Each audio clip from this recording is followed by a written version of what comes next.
আসসালামু আলাইকুম। সবাই কেমন আছেন? আমি এই প্রথম এরকম বৃষ্টি দেখতেছি। এত বাতাস আর এত পানি উঠতেছে, আমি কখনো এরকম দেখি নাই। আমাদের এখানে ২টা সিঁড়ি পর্যন্ত ডুবে যাইতেছে। আশেপাশে অনেকের বাড়ি ডুবে গেছে। আমি পিছনে যাইতেছি আমাদের পুকুরের সাথে। দেখেন সেখানকার অবস্থা কি। পুকুর আর পিছনের যে উঠানটা থাকে সেটা পুরো ভরে গেছে। আমাদের নতুন বিল্ডিংয়ের উপরে একটা গাছ ভেঙে পড়ছে। আমাদের এখানে অনেকের বাড়ি ভেঙে পড়ছে, যাদের মাটির বাড়ি আছে, টিনের বাড়ি আছে।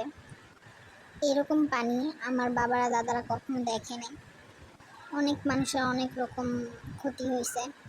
সবাই দোয়া করবেন যাতে এই পানিগুলো তাড়াতাড়ি চলে যায়।